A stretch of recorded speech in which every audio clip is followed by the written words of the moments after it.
Bonsoir, chers téléspectateurs. Merci beaucoup, vous tous qui nous suivez en ce moment sur Amen TV. Nous sommes dans notre rendez-vous de tous les mercredis. C'est l'émission Dialecticos. Aujourd'hui, nous allons, au cours de cette émission, recevoir un grand homme de Dieu sur ce plateau. Il s'appelle bien le révérend docteur Paul Mukendi.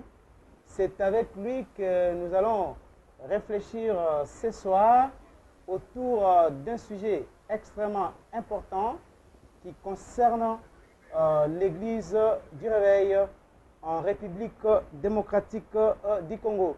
Et le thème de cette émission, bien sûr, est intitulé L'Église du Congo, ses contradictions, ses faiblesses, ses avantages et son apport dans la reconstruction de la République démocratique du Congo. Alors, comme je venais de le dire, nous allons sur ce plateau vous présenter notre invité qui est le révérend docteur Paul Mukendi. Il est communément appelé l'apôtre de Québec. Il est pasteur du centre évangélique Parole de Vie, une église établie au Québec. C'est parmi des églises bien implantées au Canada. C'est une église multiculturelle, multiraciale.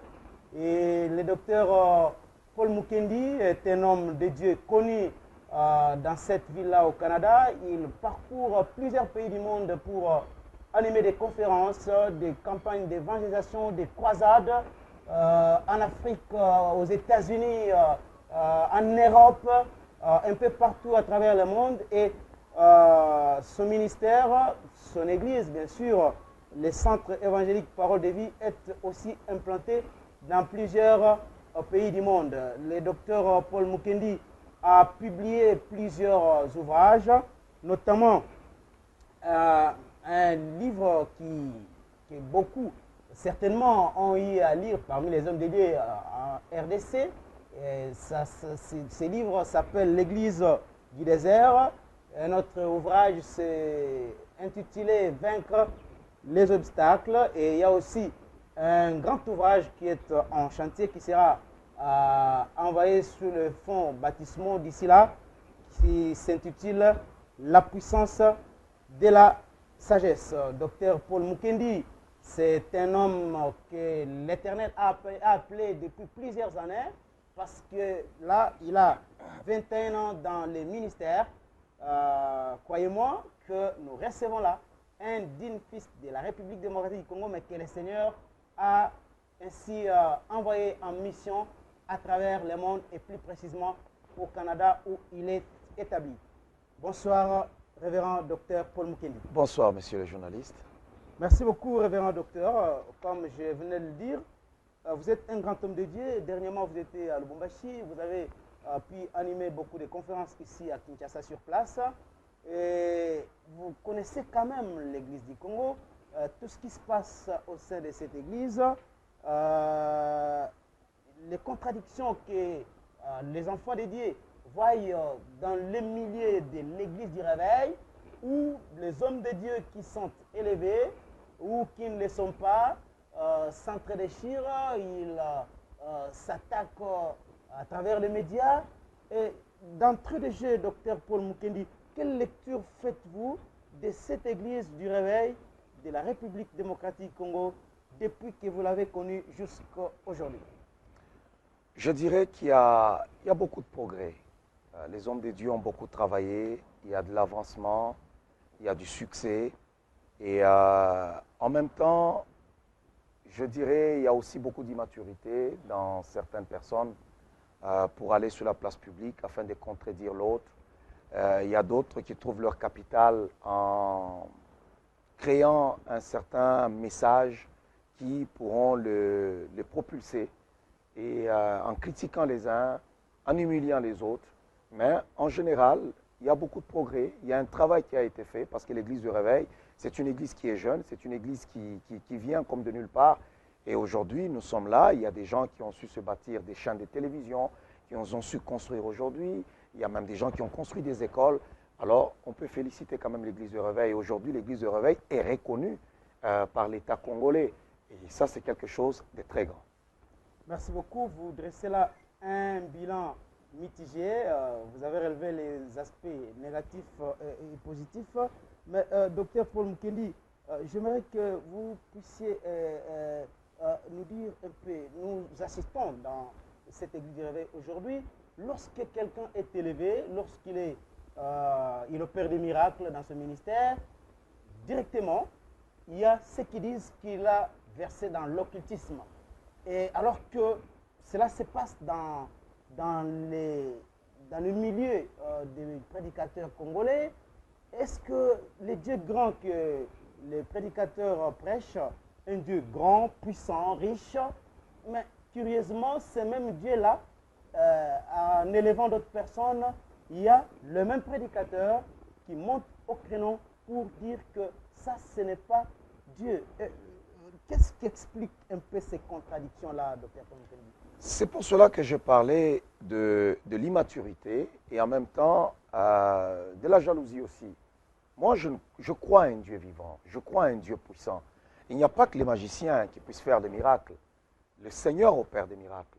Et si un homme de Dieu opère des miracles, c'est la vie de l'Église. On ne peut pas dire que c'est sorcier parce qu'il y a des miracles. Et quand il n'y a pas de miracles, c'est en ce moment-là qu'on dit qu'il y a Dieu. Donc notre Dieu, lui, n'agit pas. Et quand on voit des miracles, ce n'est pas Dieu, c'est le diable, c'est l'enfer. Il y a même des miracles que moi, je peux dire que l'enfer ne peut pas opérer. Lorsqu'on a arrêté Jean-Baptiste, lorsqu'il était en prison, il a envoyé des messagers vers le Seigneur Jésus-Christ pour lui dire, est-ce bien toi le Messie qui devait venir ou bien nous devons attendre? Écoutez la réponse du Seigneur. Allez dire à Jean. Il n'a jamais dit c'est moi. Il dit allez dire à Jean. Les aveugles voient, les boiteux marchent, les morts ressuscitent, les lépreux sont purifiés. Donc, bref, il y a des miracles. Donc, toute parole de Dieu qui est prêchée doit être accompagnée par des signes et des prodiges. Et c'est une mauvaise lecture. Et aujourd'hui, il y a la prolifération de beaucoup de serviteurs de Dieu qui commencent comme ça, des églises, les autres sont déjà révoltés quelque part. Alors, ils veulent régler des comptes à la télévision, régler des comptes à la chair, en pointant les autres le doigt. Et si tu as un problème quelconque, va trouver les concernés, parle avec lui, va lui poser la question, qu'est-ce qui se passe dans ta vie? Si moi, je ne suis pas capable de manifester l'onction, il ne faudrait pas que je condamne l'onction. Si moi, je ne suis pas capable de manifester les miracles, il ne faudrait pas que je condamne les miracles. Puisque nous avons des grâces différentes. À un autre, Dieu peut lui donner la grâce de la délivrance. À un autre, il a la grâce de prêcher la parole avec puissance. À un autre, il a la grâce de faire descendre le feu de Dieu quand il prêche, le Saint-Esprit se manifeste. À un autre, il y a plusieurs formes de grâce. Nous ne pouvons pas seulement tous manifester le même type de grâce ou d'onction ou de miracle. Et si je vois l'autre qui ressuscite les morts ou qui guérit les malades, ou qui fait marcher les paralytiques, je dois dire gloire à Dieu. Gloire à Dieu. Mais lorsque, par exemple, il y a d'autres miracles que l'on n'a jamais vus dans la Bible, du temps de la Bible, doit-on accepter ce genre de miracles? Je sais qu'il y a beaucoup de choses. Jésus-Christ a dit, ceux qui croient en moi feront encore des miracles, plus que même ceux que j'ai opérés. Alors, il y a des choses qui peuvent nous étonner. Par exemple, Jésus-Christ n'a pas guéri les gens avec son ombre. Mais Pierre a guéri les gens avec son ombre. Puisque Christ l'a dit, il y aura des choses. Moi, je dis aujourd'hui, la seule chose que nous devons regarder, c'est les fruits. La Bible dit, les miens, vous les reconnaîtrez à leurs fruits. Et les fruits, ce n'est pas quand on voit un serviteur de Dieu qui est tout tranquille, qui ne parle pas, il est ceci, il est cela, ou bien les autres aiment pointer le doigt sur les erreurs des autres. On dit non, vous reconnaîtrez à leurs fruits. Non, ce ne sont pas ça les fruits, c'est les fruits du ministère. Mais si quelqu'un est capable d'arracher les gens du monde et de les conduire à la montagne des dieux, de les diriger dans la présence du Seigneur, c'est ça les fruits. Parce qu'il y a des gens qui se disent, ok, moi je suis tout tranquille, je ne fais jamais rien de mal. Mais quand ils prêchent la parole, ils ne sont pas capables de détacher les gens du monde et de leur communiquer l'amour de Dieu. Ça veut dire que le travail que tu fais, quand on le regarde en fond, il n'y a pas de fruits. Les vrais fruits, c'est lorsqu'on regarde quelqu'un qui était païen, qui était lié, qui était dans le monde. Il se détache du monde pour suivre le Seigneur. Alors moi, quand je regarde, je vois ces choses-là, je dis que cet homme-là a Dieu. Parce qu'aucune personne, si une personne n'a pas l'Esprit de Dieu, il ne peut pas conduire les gens dans la présence du Seigneur. il ne peut pas communiquer aux gens l'amour de Dieu. Mais si la personne peut communiquer aux gens l'amour de Dieu, la soif de Dieu, la crainte de Dieu, alors cet homme-là a Dieu. Alors, l'homme de Dieu, en RDC, il y a une polémique parmi les hommes de Dieu. Il y a ceux qui, aujourd'hui, s'attaquent contre les enseignements, par exemple sur la délivrance. Ils disent que tout ce qui a trait à la délivrance relève de la loi et qu'aujourd'hui, on est pendant les temps de la grâce et qu'il est dépassé les messages liés à la délivrance. Ce sont des messages obsolètes qui ne peuvent pas être enseignés pendant ces moments où nous sommes sous la grâce. Nous sommes sous la grâce, mais nous voyons les gens liés. Nous sommes sous la grâce, nous voyons des gens possédés. Nous sommes sous la grâce, nous voyons des gens bloqués. Nous sommes sous la grâce, nous voyons des gens qui ont besoin de Dieu, qui ont besoin de la délivrance. Régner la délivrance, c'est régner la puissance de Dieu. Jésus-Christ est venu pour libérer les captifs. Et nous continuons la mission du Christ sur cette terre jusqu'à ce qu'il revienne. On va délivrer les gens. Les apôtres ont délivré les gens. Ils ont marché avec la puissance du Seigneur. Ils ont été sous la grâce. Sinon, nous dirons qu'après la mort de Jésus-Christ, les délivrances n'allaient plus exister. On a vu Paul délivrer des gens, des femmes qui étaient liées par l'esprit des putons. C'est sous la grâce. Et nous sommes tous sous le même temps de la grâce. Et aujourd'hui, les gens qui disent que nous sommes sous le temps de la grâce et qu'on ne peut plus parler de la délivrance, ils ont mal lu leur Bible. Je ne sais pas s'ils ont la même Bible que j'ai. S'ils lisent la même Bible que j'ai, ça veut dire que le message de la délivrance continue jusqu'à l'avènement de notre Seigneur. On doit continuer à prêcher la délivrance parce que jusqu'à ce jour, il y a des gens liés, il y a des gens possédés, il y a des gens qui ont des problèmes, il y a des maladies d'origine démoniaque. Il y a des problèmes qui sont d'origine démoniaque. Il y a des gens, même au Canada où nous sommes, où il y a de l'emploi. Tu peux passer au Canada, on écrit en grand, nous embauchons. On cherche même des gens pour être embauchés. Mais il y a des gens liés. Lorsque lui, il amène son CV, on ne l'embauche pas. On le refuse. Mais vous lui faites la délivrance et demain, il retourne dans la même entreprise et il obtient ce travail-là. Donc, dire que nous sommes sous la grâce, le temps, on ne peut pas jeûner, on ne peut pas faire la délivrance. Non, ça veut dire qu'on a mal lu la parole du Seigneur. Parce que Paul, Pierre et tout le reste que nous connaissons, ils sont sous la grâce comme nous autres. Et ils ont délivré les malades, ils ont délivré les possédés. Et jusqu'à ce jour, nous délivrons. Si on manque l'onction, on manque la grâce de faire quelque chose, il ne faudrait pas condamner. C'est ça la mauvaise chose. Je peux être là, j'ai une grâce. Quand je prêche, je peux réunir les gens autour de moi. Cela ne veut pas dire que les autres qui manifestent la puissance de Dieu dans la délivrance, et comme moi, je n'ai pas l'onction pour la délivrance, automatiquement, il devient démoniaque et moi, je deviens spirituel. Mais non. Alors, ceux qui soutiennent ces genres de thèses disent que lorsqu'on est en Christ, on est déjà une nouvelle créature et les choses anciennes sont passées. Voilà, toute chose est devenue nouvelle. Voilà pourquoi un homme qui a fait l'expérience de la nouvelle naissance ne peut pas être sous le coup des envoûtements, ne peut pas être lié. Que répondez-vous à ça, à une telle question? Si vous voulez connaître bien l'histoire des enfants de Dieu, vous devez d'abord faire une lecture biblique par rapport à Israël. Nous représentons Israël. Israël qui est sorti en Égypte. Il traverse la mer Rouge. La même chose, lorsque nous quittons le monde, nous disons que nous avons quitté l'Égypte. Nous passons par l'eau de baptême. Nous devenons une nouvelle créature. Mais lisons maintenant l'histoire des enfants d'Israël, leur parcours pour aller jusque dans la terre promise. Tout ce qu'ils ont rencontré comme problème. Ils ont connu des problèmes terribles. Ils ont été même tués par leurs ennemis. Pourquoi? Parce qu'ils ont marché, par exemple, dans le péché. Mais si nous sommes une nouvelle créature, pourquoi nous demandons pardon au Seigneur Jésus-Christ lorsque nous péchons et nous demandons qu'au sang de Jésus-Christ nous lave?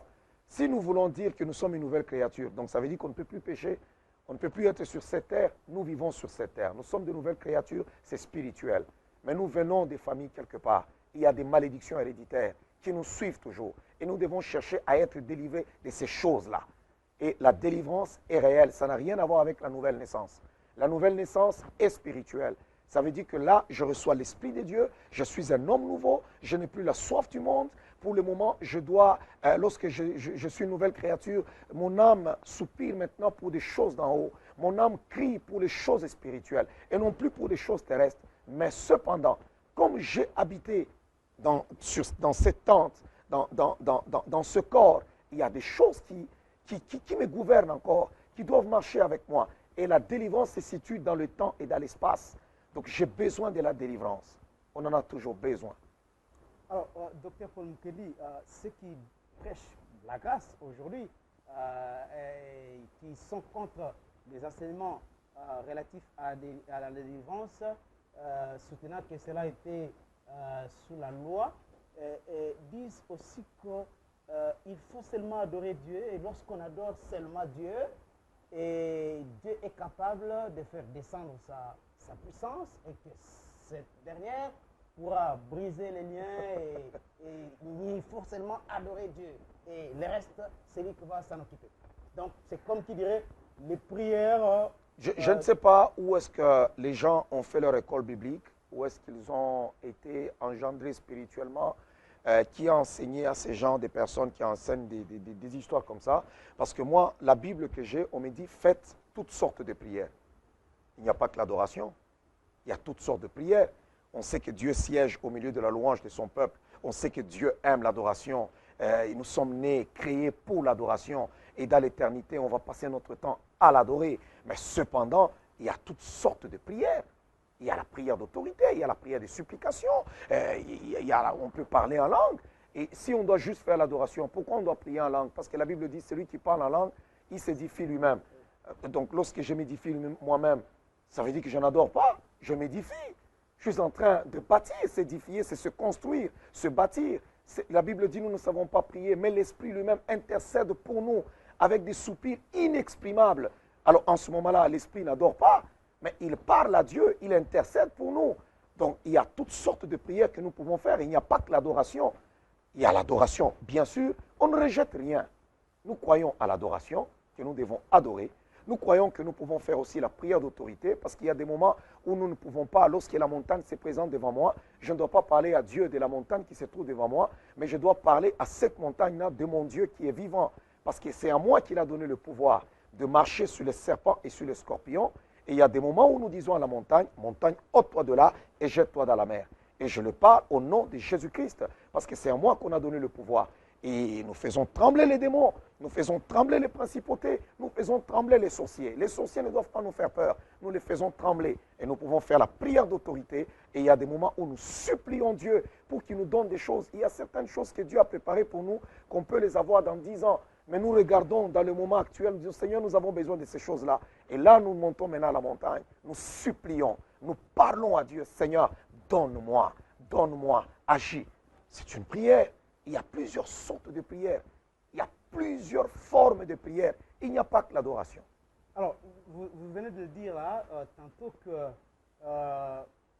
c'est un fait avéré que dans des églises, il y a beaucoup d'enfants de Dieu qui sont nés de nouveau, parlant en langue, mais qui sont liés, qui connaissent beaucoup de problèmes, de difficultés dans le domaine social, dans le domaine financier, dans le domaine conjugal, et ainsi de suite. C'est pour dire que ces problèmes concernent tous les chrétiens, tous les enfants de Dieu se trouvant dans n'importe quelle église. Et cela aussi voulait dire que tout homme de Dieu doit, à un moment donné, parler de délivrance afin d'aider le peuple de Dieu de sortir des Tout serviteur de Dieu, tout ministère est appelé à délivrer le peuple de Dieu de l'esclavage. Délivrer de toute emprise démoniaque. Tout ministère. Donc, si un homme de Dieu, quelqu'un se dit être serviteur de Dieu, mais il rejette la délivrance, alors il ne connaît pas ce qu'il fait. Tout ministère doit parler de la délivrance. Je dis bien tout ministère. Tout homme de Dieu doit parler du Saint-Esprit. Tout homme de Dieu doit parler de Jésus-Christ. Tout homme de Dieu doit parler de la délivrance. Bon, mais parce que, est-ce qu'il y a ceux qui disent que le Seigneur leur a donné, par exemple, les ministères de la délivrance, ceux qui disent qu'il leur a donné, par exemple, les ministères de la prospérité. Donc, il y a des spécialistes en délivrance. Oui, ça fait maintenant partie. Oui, ça fait partie maintenant de la spécialité. C'est comme on est des médecins, il y a des médecins généralistes, mais dans l'œuvre de Dieu, on ne peut pas être des généralistes. Il y a toujours une particularité. Même si je suis calé dans la parole, je peux aussi toujours toucher à quelque chose, le Saint-Esprit. Je ne peux pas régner le Saint-Esprit parce que moi, je suis calé seulement dans la parole, dans la révélation. Je ne peux pas régner, par exemple, la délivrance parce que moi, je suis calé seulement dans le domaine du Saint-Esprit. Mais bien sûr, tout serviteur de Dieu doit parler du Saint-Esprit. Tout serviteur de Dieu doit parler de la délivrance. Mais il y en a à qui Dieu a fait grâce et don de la délivrance. Et quand il commence à manifester le don de la délivrance, Waouh, c'est spectaculaire. Tu peux te dire, waouh, c'est quoi? Qu'est-ce qui se passe ici? Alors, tout le monde n'est pas appelé à faire ça. Un autre, il a reçu le don de chanter. Un autre, il a reçu le don de faire quoi? De prophétiser. Il y a des gens, quand ils commencent à prophétiser, tu te dis, mais waouh, j'ai jamais vu ça. Il peut te donner le nom, je ne sais pas, de ton père, de ton grand-père. Vous savez, il y a même une façon, la façon dont la parole prophétique opère au Congo, il est rare de voir ça ailleurs. Et il y a une particularité. Mais la délivrance, tout le monde peut parler de la délivrance. Tout ministère doit parler de la délivrance. Si un homme de Dieu ne parle pas de la délivrance, ça veut dire que tous ceux-là qui sont à ses côtés sont réellement et sérieusement possédés. Merci beaucoup. L'autre contradiction est liée toujours au message. Hein, prêcher. Il y a ceux qui ne veulent pas parler de l'argent, des richesses au sein de l'Église. Ils veulent seulement enseigner les gens, par exemple, se convertir, pratiquer les œuvres de la repentance.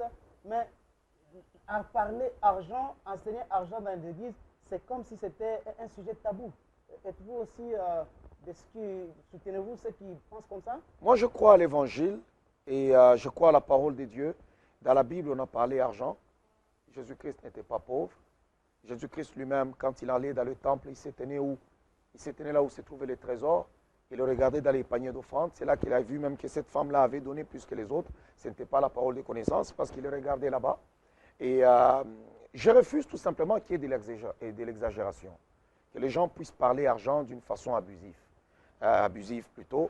Ça, c'est ce que je n'aime pas. Mais parler de la prospérité, oui, c'est biblique. On a vu des gens à qui Dieu a rendu prospères dans la parole du Seigneur. La prospérité, c'est un message qui est biblique. Nous devons être prospères. Il y a des gens à qui Dieu a fait grâce, a fait don de déceler ce mystère-là, de déceler ces choses-là. C'est parce qu'aujourd'hui, il y a des gens qui pensent qu'ils ont le monopole d'être des juges de touche. Ils ont le monopole d'être des arbitres. Donc lui, il est là, il regarde, il dit non, on doit faire ceci, on ne doit pas faire cela. Non, nous refusons seulement des hérésies.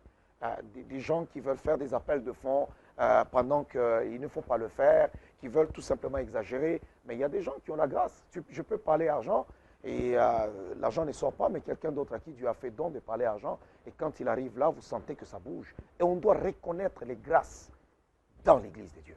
Et c'est ce qui fait défaut. On doit reconnaître les grâces. Mais cependant, il y a des gens mal affermis qui peuvent saisir et exploiter mal certaines choses. Et c'est en ce moment-là, tout le monde est maintenant pointé de doigt à cause des gens qui exercent mal c'est la grâce que Dieu soit leur a donnée, ou bien il y en a qui n'ont même pas reçu cette grâce-là, c'est par envie qu'ils le font.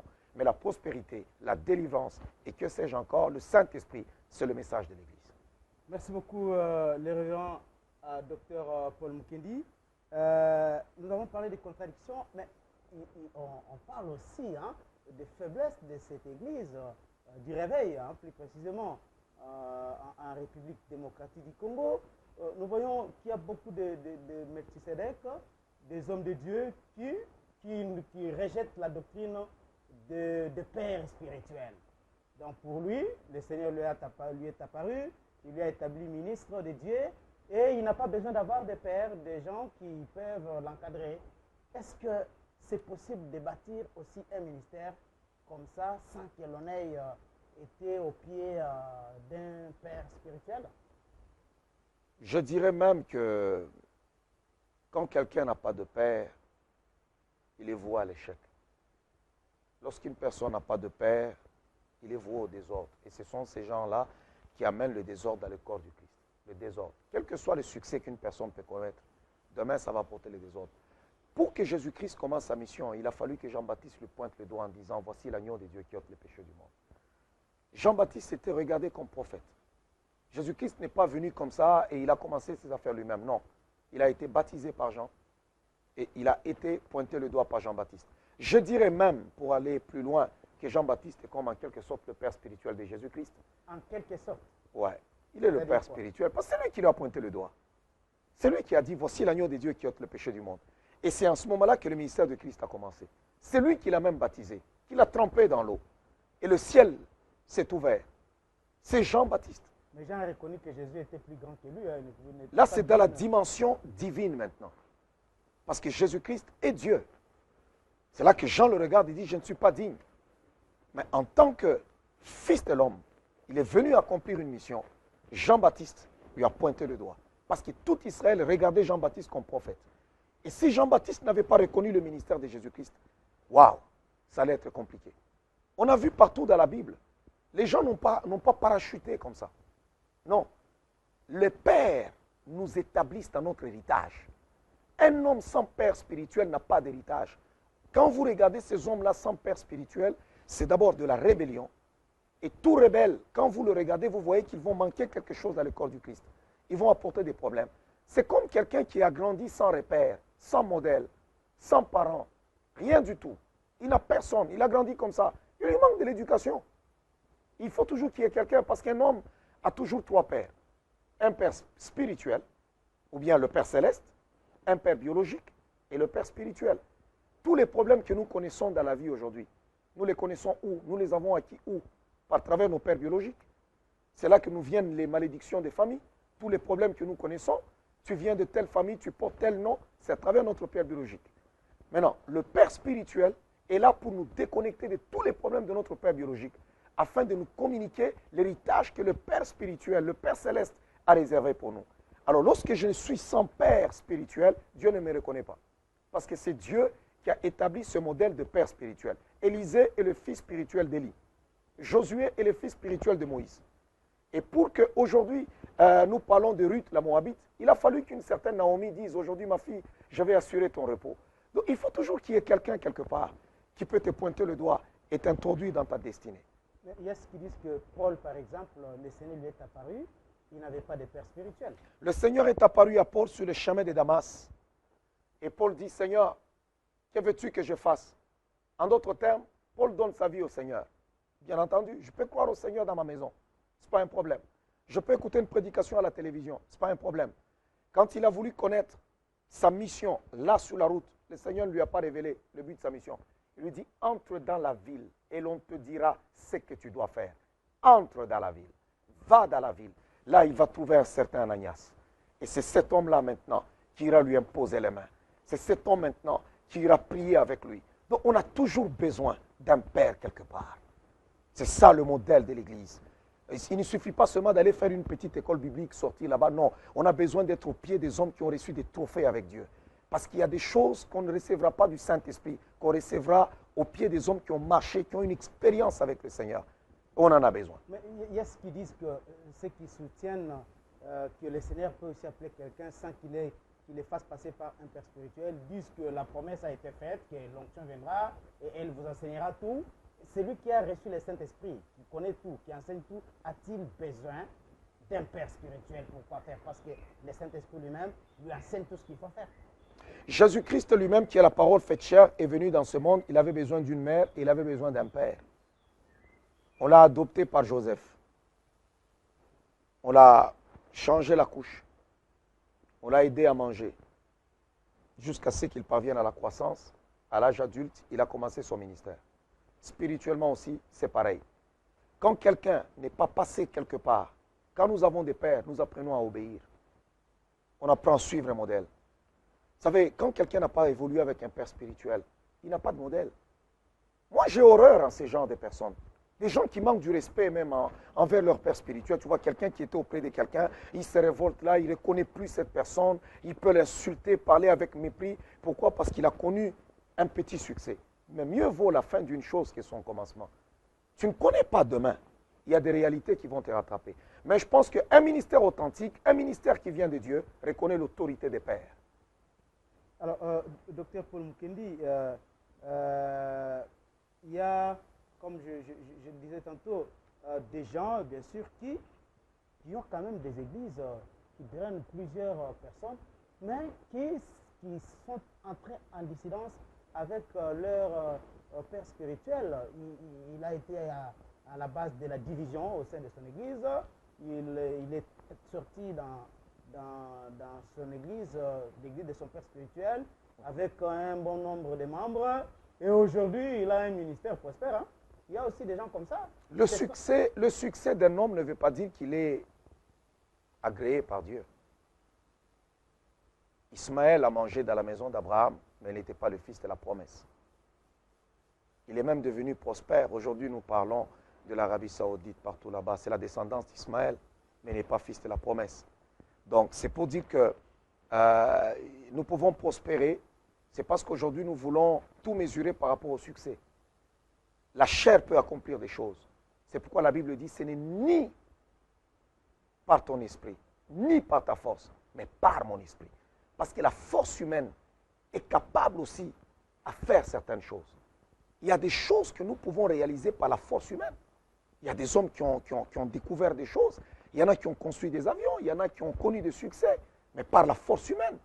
Même dans le ministère, il y a des gens qui sont intelligents, très intelligents. Et quand ils parlent, ils savent mettre chaque mois à leur place. Il y a des gens, ce sont des bons planificateurs.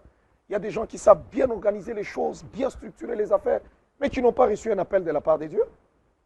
Quand vous regardez, vous voyez leur façon d'exercer, leur façon de parler, vous sentez qu'ils n'ont pas la chose. Vous sentez qu'il leur manque une affaire spirituelle, mais ils connaissent le succès. Le succès ne veut pas dire que le Seigneur m'a appelé ou bien j'ai la grâce du Seigneur. La Bible dit, laissez-les croître ensemble. Il y a des moments où Dieu décide lui-même pour dire, laissez croître. Mais à un moment donné, le blé va croître et l'ivraie va rester là. Parce qu'il y a des périodes, il y a des moments où nous pensons que l'ivraie va un peu plus vite même que le blé. Mais à la fin, nous dira tout. Mais sinon, si quelqu'un se rebelle, si je dois commencer un ministère, le Seigneur ne voudra pas que je commence mon ministère dans la rébellion. Tout ministère qui vient de Dieu, le Seigneur voudra que je le commence en bonne et due forme. Et ça, c'est très important. Alors, l'homme de Dieu, il y a aussi dans l'église du Réveil au Congo, beaucoup de jeunes serviteurs, je crois que vous l'avez relevé au début là, qui s'attaquent aux icônes, à ceux qui incarnent les réveils, particulièrement en République démocratique du Congo. Ils voient dans le travail des autres des maladies, des erreurs, et là, ils viennent ils réfléchissent et préparent des enseignements pour aider l'Église en fait, à extirper les maladies qui rongent l'Église. Pensez-vous que Dieu peut aussi se servir d'un homme de Dieu comme ça pour éradiquer les maladies qui rongent une Église? Il y a des gens, peut-être qui sont serviteurs de Dieu, mais qui manquent la maturité, qui manquent l'expérience, qui manquent la maturité. Mais je pense qu'on doit aimer les hommes que Dieu élève et on doit aimer les hommes que Dieu aime. Je peux dire, une nation, le courage d'un peuple sans chef ne sert de rien. Si nous n'avons pas des gens élevés au milieu de nous, ça nous sert à quoi? Toute nation, toute église a besoin de grands leaders. On a besoin des hommes d'impact et on doit les aimer. Des fois, Dieu peut faire grâce à des gens, mais qui ont des erreurs. Nous ne pouvons pas aller régler ces erreurs-là, ces problèmes-là, révéler leurs fautes sur la place publique. C'est l'immaturité, c'est mal connaître Dieu. Le Dieu qui les a appelés connaissait qu'ils avaient des erreurs. Et tous nous avons des erreurs. Il y a des gens qui se pointent devant les gens et qui se sont fabriqués une façon de vivre comme si eux, ils étaient sans erreur. Mais non, je peux commencer avec toi, monsieur le journaliste, en lisant de Genèse à l'Apocalypse, tous les hommes qui ont marché avec Dieu, et je pourrais te montrer leurs erreurs. Élie a fait descendre le feu. Il a terrassé les prophètes de Baal. Par la menace d'une femme, de Jézabel, Élie n'a pas fini sa mission, il a demandé la mort. Le grand Élie, il a demandé la mort. Jean-Baptiste qui a baptisé Jésus-Christ, qui a ouvert le ciel, qui était la voix qui criait dans le désert. On l'a jeté en prison. Jean-Baptiste a tremblé. Il a même douté que celui qui a dit que celui-là, c'est l'agneau de Dieu qui ôte les péchés du monde. Il a envoyé des émissaires vers Jésus, à lui poser la question, est-ce bien lui ou bien on doit encore attendre? Donc c'est pour dire qu'il y a toujours le côté humain. Tout ce que nous refusons, c'est le désordre dans le corps du Christ. Mais nous ne devons pas bâtir notre capital sur les faiblesses des autres, puisque quelque part, nous avons aussi quelques faiblesses. Nous pouvons nous entretenir à côté, plutôt aller nous déshabiller, aller briser tout ce mystère qui entoure le ministère, aller le détruire du haut de la télévision, aller le briser du haut de la chair. En salissant les autres, nous nous salissons nous-mêmes, mais sans le savoir. Et demain, lorsque nous serons dans les problèmes, on ne saura pas vers qui se tourner, parce que celui qui juge dur sera aussi traité sans miséricorde. Merci. Je rappelle à nos chers téléspectateurs que nous sommes en train de recevoir là le docteur Paul Mukendi. Il est communément appelé l'apôtre de Québec parce que Il a un ministère bien bâti au Québec, au Canada. C'est une église, l'église qui dirige les centres évangéliques Parole de Vie. C'est une église multiraciale. C'est très important que nous puissions ainsi vous le rappeler. Docteur Paul Mukendi, vous êtes en train de parler à nos téléspectateurs qui nous suivent en ce moment. Pour vous, vous ne voulez pas à ce que les hommes de Dieu passent dans les médias, particulièrement ici en République démocratique du Congo, pour dénoncer les erreurs des autres. Mais il y a ceux qui disent que s'il y a cette polémique-là, il y a ceux qui viennent dénoncer ce qui se passe, les tares qui rongent l'Église, les réveils en particulier dans notre pays, c'est même la vitalité de ces réveils. Et que dans d'autres pays, ça se passe aussi comme ça. Est-ce qu'au Canada, il y a aussi des hommes de Dieu qui viennent se régler en quelque sorte des comptes sur des plateaux de télévision? Non, non. Je pense que c'est une mauvaise culture. J'ai beaucoup du respect pour quelqu'un qui travaille et qui réussit. Quelqu'un qui travaille, qui a bossé dur, qui a prié, qui a marché avec Dieu et qui parvient à faire quelque chose. Et lorsqu'ils deviennent, le moment des faiblesses arrive, nous devons aller vers ces hommes-là pour les aider à se relever ou bien à prier pour eux, plutôt qu'à les critiquer, plutôt qu'à leur pointer le doigt. Je pense que c'est l'immaturité, c'est mal connaître le Seigneur. Je pense que Pierre a renié le Christ, il a renié le Maître. Mais à la résurrection, Jésus-Christ dit, allez dire à mes frères que je suis ressuscité, mais à Pierre aussi. Il a insisté, à Pierre aussi. Pourquoi particulièrement Pierre? Parce que pour Pierre, c'était déjà fini. Pierre avait renié le Seigneur. Pierre avait renié le Maître. Donc c'était difficile, mais il lui a tendu la main. Pierre l'a renié 3 fois. Et lorsqu'il a rencontré Pierre, il lui a posé aussi la question 3 fois. Simon-Pierre, fils de Jonas, m'aimes-tu? Oui, Seigneur, je t'aime.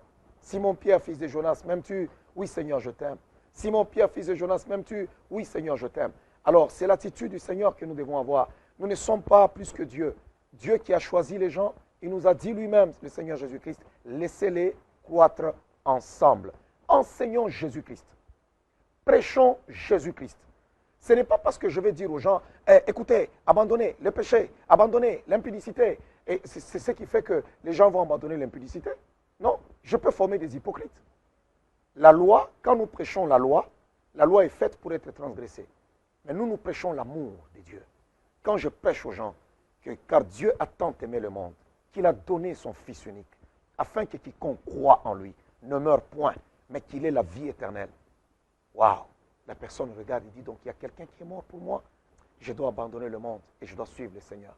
Je peux ne pas dire à quelqu'un, abandonne le péché, mais lui-même peut l'abandonner et suivre le Seigneur.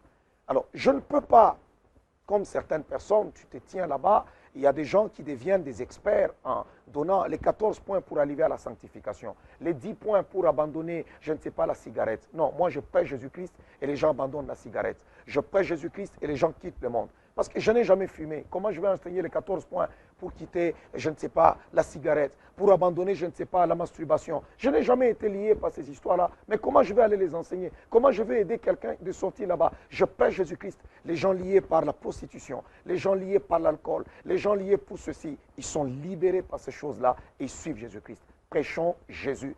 Ne faisons pas des enseignements pour prêcher un tel, pour contredire le message de tel, pour essayer de se bâtir un capital et pour dire non, ok, là les gens vont m'aimer, sinon tu seras pris en otage par le peuple parce qu'ils voudront entendre ce message-là tout le jour de ta vie. Parce que toi, tu t'es fait préfet des disciplines, tu t'es fait juge de touche, alors les gens qui t'ont rendu populaire voudront toujours entendre ce message-là. Si Dieu veut te rendre grand, tu n'as pas besoin de te rendre grand en insultant les autres. Non, on ne devient pas grand en voulant rabaisser les autres. Si tu prêches Jésus-Christ, tu deviendras grand. Parce qu'il dit, lorsque j'aurai été élevé de la terre, j'attirerai tous les hommes vers moi. Et moi, dans mon église, j'enseigne la parole de Dieu. Je prêche Jésus-Christ. Que ce soit la délivrance, que ce soit la prospérité, que ce soit le Saint-Esprit, si Christ trouve son compte dedans, si Christ est prêché, nous avons le feu, nous avons le bois. Mais où est l'agneau? Tout ce dont j'ai besoin, c'est qu'on me présente l'agneau. Si c'est Christ qui est présenté, je dis oui. Mais si tout le jour je viens là-bas, ok, on doit parler seulement, on doit abandonner ceci. Non. J'avais 12 ans lorsque j'ai connu Jésus-Christ et on m'a prêché l'évangile. À 12 ans, je ne connaissais rien du monde. J'avais jamais rien fait, j'avais jamais été ivre, j'avais jamais connu de femmes, j'avais jamais escroqué, j'avais jamais rien fait de mal. J'ai fait tout ce que les jeunes gens de mon âge pouvaient faire. J'allais à l'école, je rentrais. Mais ce jour-là, j'ai péché et je pleurais comme un pécheur. J'ai donné ma vie à Christ, j'ai été touché. Pourquoi? Parce qu'on m'a présenté Jésus-Christ. Et jusqu'à ce jour, je suis pasteur, je suis dans la foi. Alors prêchons Jésus-Christ. Ne prêchons pas les erreurs des autres parce que ce n'est pas l'évangile. Merci beaucoup, Dr Paul Mukendi. Nous avons parlé des faiblesses de cette église, mais les avantages aussi. Il n'y a pas que des contradictions, des faiblesses, mais il doit y avoir aussi des avantages de cette église. Pouvez-vous en relever quelques-uns? Cette église au Congo, cette église de réveil, elle est forte. Moi, je ne dirais pas qu'il y a des faiblesses dans cette église. Je dirais que c'est une église glorieuse. Parce que quand je vois ces hommes de Dieu, comment est-ce qu'ils ont bâti ces églises? Aujourd'hui, on voit des chantiers, ils construisent. Ils ont des chaînes de télévision, de ceci. Non, ce sont des héros, ce sont des braves hommes. Ils travaillent dans le roc avec la situation économique dans laquelle se trouve le pays, mais ils savent lever la tête. On peut les insulter, mais il faut être à leur place. C'est très important. Et je dirais d'abord les avantages. Ce sont des gens qui contribuent aussi au bon fonctionnement de l'État dans ce pays. Ce sont eux qui tiennent les gens. Ces gens qui n'ont pas d'emploi, ces gens qui sont affamés, ces gens qui cherchent à manger. C'est quand ils vont à l'église qu'ils trouvent une parole d'encouragement, qu'ils retournent chez eux et ils peuvent encore espérer, ils restent encore calmes. C'est le rôle que l'église joue. Alors, il n'est pas bien d'insulter ces hommes de Dieu-là. Il n'est pas bien de les rabaisser. Il n'est pas bien de les traiter comme s'ils ne valaient rien. Mais ils tiennent cette population. Ils tiennent la population, ils tiennent ce peuple. Quand les gens arrivent, ils n'ont pas d'emploi, ils ont circulé toute la journée. Il arrive à l'église, il écoute quand même un message d'espérance. Il dit, ok, demain mon jour viendra. Alors, il y a des gens qui tiennent ce peuple-là. Il y en a, et ce sont ces chefs spirituels. Ce sont ces pasteurs-là qu'on veut vilipender, qu'on veut humilier, qu'on veut insulter. Pourquoi? Parce qu'il a acheté peut-être une belle voiture, il a acheté peut-être une petite maison quelque part. Mais écoutez, si ces gens-là travaillent, si quelque part ils parviennent à être bénis pour quelque chose, qu'on bénisse quand même le Seigneur, ils font beaucoup. Alors là, vous êtes en train, j'espère que vous ne dites pas parce que vous êtes aussi pasteur que comme vous avez un discours de pacifier, de rassembler, non, mais vous venez de dire tout à l'heure qu'il y a des pasteurs qui montent au créneau pour humilier les autres et critiquer les uns. Mais je regarde, moi je fais le ministère au Canada, la plupart des gens qui viennent dans nos églises ont du travail. Et ceux-là qui manquent le travail, ils peuvent aller quelque part et trouver de l'emploi. Il y a le social. Nous sommes dans un pays où le social n'existe presque pas. Et mais ce sont ces hommes de Dieu-là qui s'organisent. Et aujourd'hui, nous sommes là dans une chaîne de télévision. Ce n'est pas pour l'État. Il y a des hommes de Dieu qui ont des chaînes de télévision. C'est la création aussi d'emplois. Donc on les félicite. Ils travaillent pour créer de l'emploi. Et ils ont créé de l'emploi. Ils prêchent à des milliers de gens, à des multitudes. Et ces gens-là, ils sont maîtrisés. Pourquoi? À cause qu'il y a un message d'espérance. Ce message-là leur dit, demain, Dieu visitera votre pays. Demain, Dieu vous donnera un emploi. Demain, Dieu fera ceci. Et ce peuple-là espère, il a la foi. Même quand bien même les gens disent que non, ils endorment les gens, et ainsi de suite. Mais si le Congo, aujourd'hui, peut vivre encore en paix, c'est parce qu'il y a ces pasteurs-là. Docteur Paul Mukendi, j'aimerais que vous répondiez à cette question. Bon, d'ailleurs, vous répondez à toutes les questions, bien sûr. Ici, nous sommes à Men TV, c'est la chaîne des hommes de Dieu. L'apôtre Paul Mutombo Kalumbo qui est en train de faire un grand travail. Le ministère Amen aujourd'hui, c'est un poids démographique en RDC.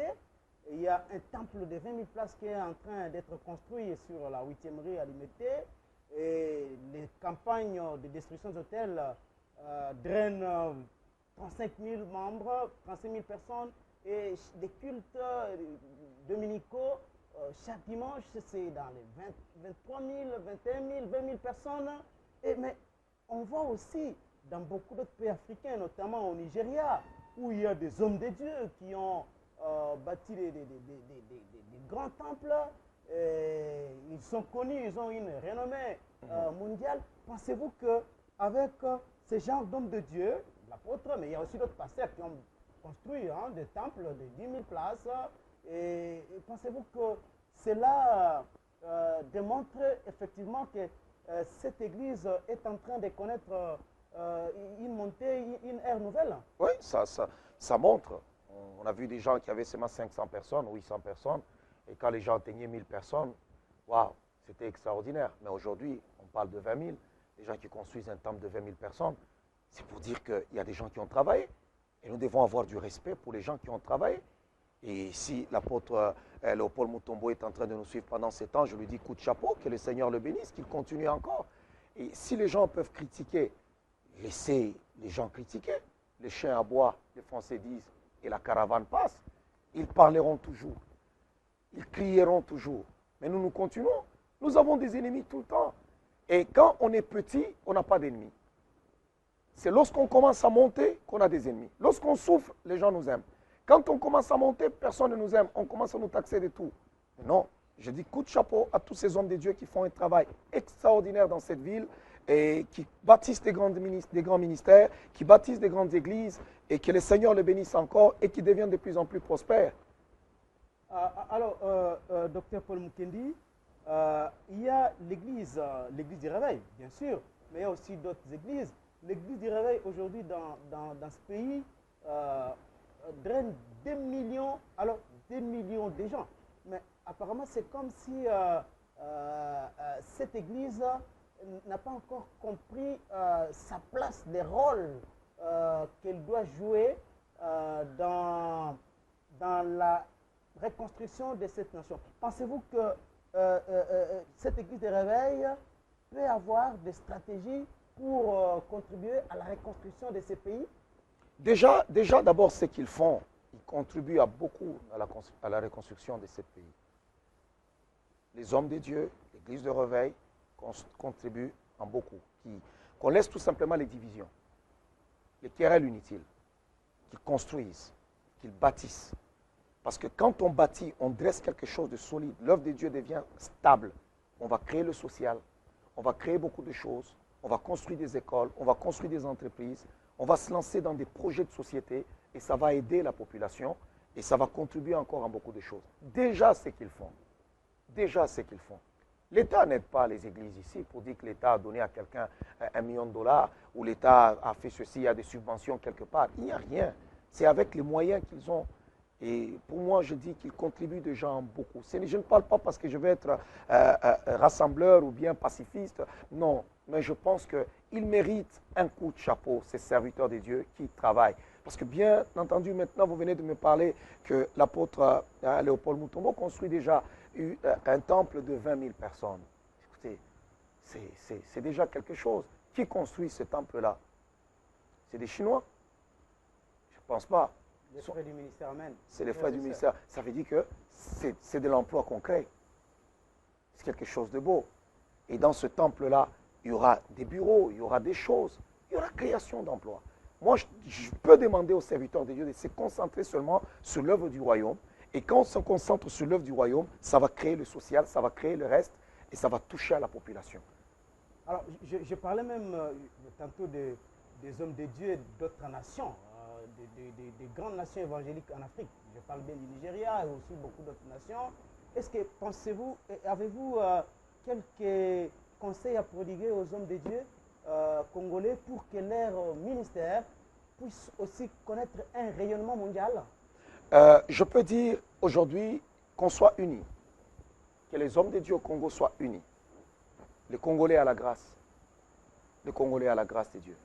Je n'aime pas cette culture-là de vouloir rabaisser le serviteur de Dieu et le travail qui se fait au Congo.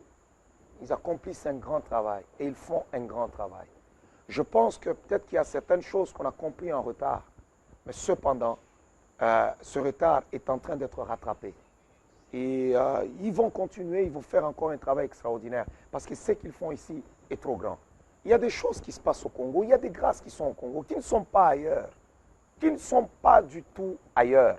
Alors pour moi, je peux juste les encourager et la seule chose que je pourrais demander, c'est le sérieux dans l'œuvre et aussi rester unis, ne pas vous tirer dessus les uns les autres parce que ça vous diminue. Ne travaillons pas avec le système des crabes.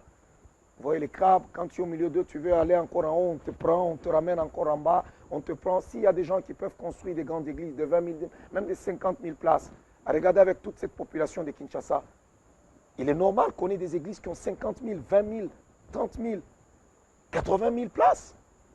C'est normal. Il y a des milliers de gens à Kinshasa. Plus de 10 millions d'habitants. Hein, Oui, Kinshasa. oui. C'est tout à fait normal. Alors, on doit encore travailler plus. Pour ceux-là qui travaillent, un coup de chapeau. Mais s'il y a des gens qui veulent travailler dans les matu-vues, c'est ce qu'on n'agrée pas. Ce sont des gens qui créent le désordre. Mais tous ces gens-là qui soulèvent aujourd'hui, ces grands noms, on voit, ces pères de l'église de réveil, sont des gens qu'on a connus depuis très longtemps. Ils sont là qu'ils sont aujourd'hui parce qu'ils ont travaillé. Mais il y a des gens qui veulent s'élever. Pourquoi? Parce qu'ils veulent critiquer l'un, ils veulent critiquer l'autre, ils veulent donner un message qui pourront attirer les gens vers eux. Ça, ce n'est pas correct. Docteur Paul Mukendi, alors nous sommes arrivés à la fin de cette émission. Vous avez la parole pour s'adresser particulièrement à tous qui nous ont suivis au cours de cette émission, aux hommes de Dieu, au peuple de Dieu qui nous a suivis au cours de cette émission. Je voulais tout simplement dire aux serviteurs de Dieu dans ce pays et précisément ici à Kinshasa et partout ailleurs au Congo, de rester unis, de marcher dans l'humilité, de marcher dans l'amour et d'éviter de passer à la télévision, d'utiliser la télévision pour abaisser les autres et d'utiliser un langage qui n'est pas biblique, un langage qui n'est pas des enfants de Dieu.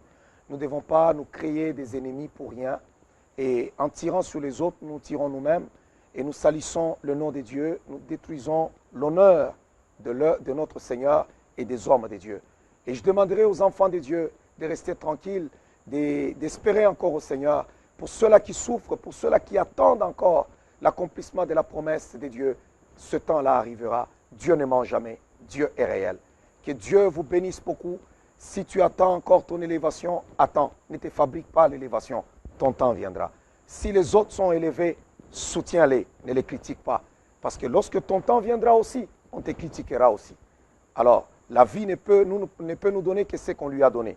Si aujourd'hui tu critiques, demain ça sera ton tour. Mais aujourd'hui, prions pour les autres. Soutenons les autres en prière.